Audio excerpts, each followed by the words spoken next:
ইরানে পরমাণু বিস্ফোরণ, এবার সব শেষ।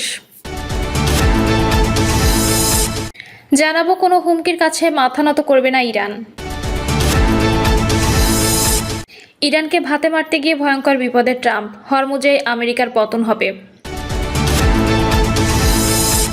এবং সর্বশেষ জানাবো আগামী 2 দিনের মধ্যে ইরানিদের সঙ্গে আবারও আলোচনা হতে পারে বললেন ট্রাম্প।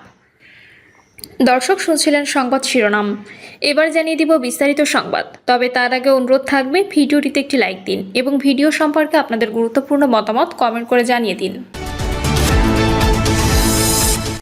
ইরানের পরমাণু বিস্ফোরণ, এবার সব শেষ। মধ্যপ্রাচ্যে পরিস্থিতি দিন দিন আরও জটিল ও উত্তপ্ত হয়ে উঠছে। ইরান ইসরায়েল যুক্তরাষ্ট্রকে ঘিরে চলমান সংঘাত এখন এমন এক পর্যায়ে পৌঁছেছে যেখানে পারমাণবিক বিপর্যয়ের আশঙ্কায় উড়িয়ে দেওয়া যাচ্ছে না। এই প্রেক্ষাপটে নতুন করে উত্তেজনা ছড়িয়েছে ভ্লাদিমির পুতিন এর কড়া সতর্কবার্তা। রাশিয়ার পক্ষ থেকে দাবি করা হয়েছে ইরানের গুরুত্বপূর্ণ পারমাণবিক স্থাপনা লক্ষ্য করে হামলার ঝুঁকি বেড়েছে। বিশেষ করে বুশেহার এ অবস্থিত পারমাণবিক বিদ্যুৎ কেন্দ্র নিয়ে উদ্বেগ তৈরি হয়েছে। স্থাপনায় হামলা হলে বড় ধরনের বিস্ফোরণ ঘটতে পারে এবং তেজস্ক্রিয়া ছড়িয়ে পড়ে গোটা অঞ্চল বিপর্যস্ত হয়ে যেতে পারে। এই আশঙ্কার প্রেক্ষিতে রাশিয়া সরাসরি ইসরায়েলকে হুঁশিয়ারি দিয়েছে যে কোনো ধরনের হামলা বন্ধ করতে হবে, না হলে ভয়াবহ পরিণতি ভোগ করতে হবে। এমনকি রাশিয়া তাদের নাগরিকদের নিরাপত্তার কথা বিবেচনা করে বুশেহার অঞ্চলে কর্মরত প্রায় 600 কর্মীকে দ্রুত দেশে ফেরার নির্দেশ দিয়েছে। এই পদক্ষেপ পরিস্থিতির গুরুত্ব আরও বাড়িয়ে দিয়েছে। উল্লেখ্য, এর আগেও ইরানের বিভিন্ন স্থাপনা লক্ষ্য করে হামলার খবর সামনে এসেছে। অভিযোগ রয়েছে ডোনাল্ড ট্রাম্প প্রশাসনের সময় যুক্তরাষ্ট্র ইসরায়েল যৌথভাবে ইরানের কয়েকটি পারমাণবিক ঘাঁটিতে হামলা চালিয়েছিল। সেই ধারাবাহিকতায় আবারও একই ধরনের ঝুঁকি তৈরি হয় আন্তর্জাতিক মহলে উদ্বেগ বেড়েছে। বিশ্লেষকদের মতে পারমাণবিক স্থাপনায় হামলা হলে তা শুধু ইরানের মধ্যে সীমাবদ্ধ থাকবে না, বরং পুরো মধ্যপ্রাচ্যে তেজস্ক্রিয়তা ছড়িয়ে পড়তে পারে, যার ফলে লাখ লাখ মানুষের জীবন হুমকির মুখে পড়বে। এই কারণে রাশিয়া এতটা কড়া অবস্থান নিয়েছে বলে ধারণা করা হচ্ছে। এদিকে আন্তর্জাতিক পরমাণু সংস্থাও পরিস্থিতি নিয়ে উদ্বেগ প্রকাশ করেছে। তারা সতর্ক করে বলেছে এই ধরনের হামলা হলে তা বড় ধরনের পারমাণবিক বিপর্যয় ডেকে আনতে পারে না। অন্যদিকে কূটনৈতিক প্রচেষ্টাও থেমে নেই। শোনা যাচ্ছে পাকিস্তানে আবারও আলোচনায় বসতে পারে যুক্তরাষ্ট্র ইরান। এর আগে সেখানে দুই পক্ষের মধ্যে আলোচনা হলেও কোনো সমাধান হয়নি। তবে এবার পরিস্থিতি আরও গুরুতর হওয়ায় এটিকে শেষ সুযোগ হিসেবে দেখছেন অনেক বিশ্লেষক। এই আলোচনার মূল ইস্যুগুলোর মধ্যে রয়েছে ইরানের পারমাণবিক কর্মসূচি, হরমুজ প্রণালী, এর নিরাপত্তা এবং চলমান সামরিক উত্তেজনা কমানোর উপায়।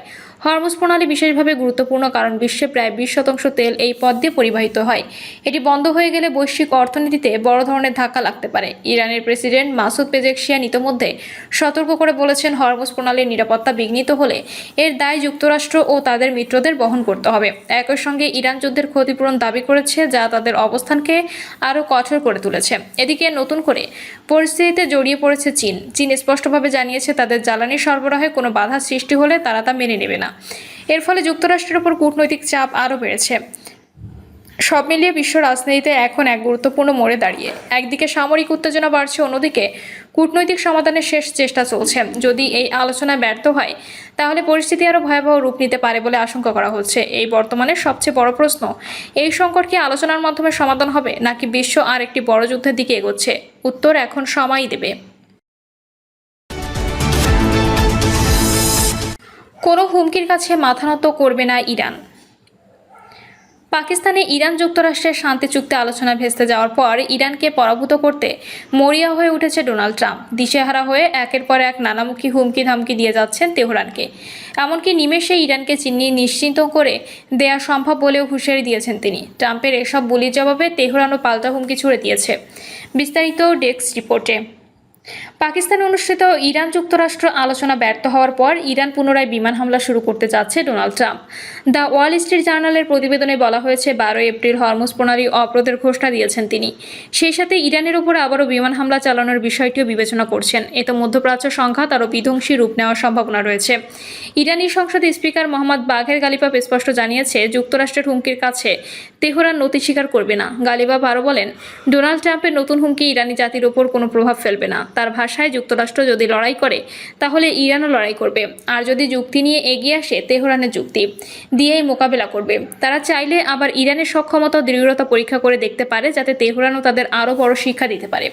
এদিকে ট্রাম্প হুমকি দিয়ে বলেছেন মার্কিন নৌবাহিনী অবিলম্বে ইরানের দক্ষিণাঞ্চলে জলসীমা অবস্থিত হরমুজ প্রণালীতে চলাচলকারী সব ধরনের জাহাজ অবরোধের প্রক্রিয়া শুরু করবে। তিনি আরও বলেন, মার্কিন সামরিক বাহিনী এখনও সম্পূর্ণ প্রস্তুত অবস্থায় রয়েছে এবং উপযুক্ত সময়ে ইরানকে চূড়ান্তভাবে মোকাবিলা করবে। জবাবে ইরানের নৌবাহিনী প্রধান শাহরাম ইরানি ট্রাম্পের হুমকিকে হাস্যকর ও অযৌক্তিক বলে উড়িয়ে দিয়ে পাল্টা হুঁশিয়ারি দিয়ে বলেছেন, দেশটির জলপথের দিকে এগিয়ে আসা যে কোনো সামরিক জাহাজের বিরুদ্ধে কঠোর ব্যবস্থা নেওয়া হবে। ইরান বলছে, যুদ্ধ শেষ করার সমঝোতায় পৌঁছাতে হলে যুক্তরাষ্ট্রকে আরও নমনীয় ও কার্যকর পদক্ষেপ নিতে হবে। পাকিস্তান ইরানি প্রতিনিধি দলের নেতৃত্ব দেওয়া মোহাম্মদ বাঘের গালিবাফের বরাত দিয়ে বার্তা সংস্থা আল জাজিরা বলছে, ইসলামাবাদে অনুষ্ঠিত দীর্ঘ বৈঠকে যুক্তরাষ্ট্রের প্রতিনিধি দল শেষ পর্যন্ত ইরানি প্রতিনিধি দলের আস্থা অর্জনে ব্যর্থ হয়েছে। ফলে শান্তি চুক্তি আলোচনা ভেস্তে গেছে। ইরানের পরমাণু সমৃদ্ধকরণ বন্ধ করা এবং হরমুজ প্রণালীর উপর ইরানের নিয়ন্ত্রণ শেষ করার মতো ওয়াশিংটনের মূল দাবিগুলোতে ইরানি প্রতিনিধি দল সম্মত হয়নি। ইরানকে ভাতে মারতে গিয়ে ভয়ঙ্কর বিপদে ট্রাম্প, হরমুজকেই আমেরিকার পতন হবে। বিশ্ব অর্থনীতি এক ভয়াবহ মহাপ্রলয়ের দ্বারপ্রান্তে। মধ্যপ্রাচ্যের তপ্ত মরুভূমি আর পারস্য উপসাগরের নীল জলরাশির রণক্ষেত্র। ডোনাল্ড ট্রাম্পের এক ঘোষণায় দাবানলের মতো ছড়িয়ে পড়েছে সারা বিশ্বে বন্ধ হতে চলেছে কৌশলগতভাবে গুরুত্বপূর্ণ হরমুজ প্রণালী। আর এই এক ঘোষণাতেই বিশ্ববাজারে তেলের দাম পারদ $100 গণ্ডি ছাড়িয়ে আকাশচুম্বী হয়ে উঠেছে। গত কয়েক সপ্তাহ ধরে চলা ইরান যুক্তরাষ্ট্র শান্তি আলোচনা যখন ভেস্তে গেল, তখনই যেন আপাতত জবনিকা পতন হলো কূটনীতির। মার্কিন প্রেসিডেন্ট ডোনাল্ড ট্রাম্প হুঙ্কার দিয়ে জানিয়েছেন, ইরানকে ভাতে মারতে হরমুজ প্রণালীতে পূর্ণাঙ্গ অবরোধ আরোপ করবে মার্কিন নৌবাহিনী। তার এই কঠোর সিদ্ধান্তে কেবল শত্রুপক্ষই নয়, রীতিমতো থরথর করে কাঁপছে গোটা ওয়াশিংটনের মিত্ররাও। ব্রিটিশ প্রধানমন্ত্রীর কিয়ার স্টারমার থেকে শুরু করে স্পেনের মধ্যে মার্গারিটা রোবেলস সবার কণ্ঠে চরম শঙ্কার সুর। স্টারমার্ক সোজা সাপটা জানিয়ে দিয়েছেন, ব্রিটেন এই আত্মঘাতী অবরোধ সমর্থন করবে না। তার মতে হরমুজ বন্ধ হওয়া মানে হলো বিশ্ব বাণিজ্যের ধমনী কেটে নেওয়া। ন্যাটোর মিত্র দেশগুলো এখন ট্রাম্পের এই একলাচরণ নীতির বিরুদ্ধে রীতিমতো বিদ্রোহ ঘোষণা করেছে। এদিকে তেলের বাজারে শুরু হয়েছে রক্তক্ষরণ। ব্রান্ড ক্রুড অয়েলের দাম $1 লাফে $102 ছাড়িয়ে গেছে। বাজার বিশ্লেষকরা বলছেন, হরমুজের ঝুঁকি এখন আর কেবল তত্ত্বকথা নয়, এটি এক নিষ্ঠুর বাস্তবতা। বিশ্বের মোট জ্বালানির 20% যে পথ দিয়ে প্রবাহিত হয়, সেই পথ বন্ধ হওয়ার অর্থ হলো সাধারণ মানুষের পকেটে মুদ্রাস্ফীতির বিশাল এক বড় প্রাইস ট্যাগ ঝুলিয়ে দেওয়া। ইরানের ভেতরে বইছে পাল্টা আক্রমণের হাওয়া। দেশটির সর্বোচ্চ নেতা মোস্তফা খামেনি হুঁশিয়ারি দিয়ে বলেছেন, ইরানের কাছে এখনও এমন অনেক তীর আছে যা যুক্তরাষ্ট্রকে খাদের কিনারে নিয়ে যাবে। অন্যদিকে ইরানের পার্লামেন্ট স্পিকার গালিবাফ ব্যঙ্গ করে বলেছেন, আমেরিকানরা খুব শীঘ্রই $4-5 গ্যাসের দিনগুলোর জন্য হাহাকার করবে। অর্থাৎ জ্বালানির দাম কোথায় গিয়ে ঠেকবে তা কল্পনা করাও এখন দুষ্কার। আন্তর্জাতিক আইন বিশেষজ্ঞরা বলছেন, এই অবরোধ কেবল অর্থনৈতিক নয়, ক্ষতি হবে আরও বহুমুখী। ডোনাল্ড রতওয়েল সতর্ক করেছেন, যদি যুক্তরাষ্ট্র আনুষ্ঠানিকভাবে এই অবরোধ কার্যকর করে, তবে বিদ্যমান যুদ্ধবিরতির সব আশাই শেষ হয়ে যাবে। এর অর্থ হলো, আমরা কেবল একটি অর্থনৈতিক সংকটের দিকে যাচ্ছি না, বরং একটি পূর্ণাঙ্গ বিশ্বযুদ্ধের দোরগোড়ায় দাঁড়িয়ে আছি। সবচেয়ে বড় বিপদ হয়ে পড়েছে এশিয়ার দেশগুলো। ফিলিপাইন এবং জাপানের মতো দেশগুলো তাদের জ্বালানি চাহিদার সিংহভাগ পূরণ করে এই প্রণালী দিয়ে। ট্রাম্পের এই সিদ্ধান্ত মিত্রদের পেছেও এখন দেয়ালে ঠেকিয়েছে। অনেক বিশ্লেষক মনে করছেন, ট্রাম্পের এর ম্যাডম্যান কৌশলে শেষ পর্যন্ত আমেরিকা নিজেই এক হয়ে পড়তে পারে। প্রিয় দর্শক, এই ছিল এখনকার সর্বশেষ সংবাদ। আপডেট সব সংবাদ পেতে চ্যানেলটি সাবস্ক্রাইব করে বেল আইকনটি ক্লিক করে রাখুন।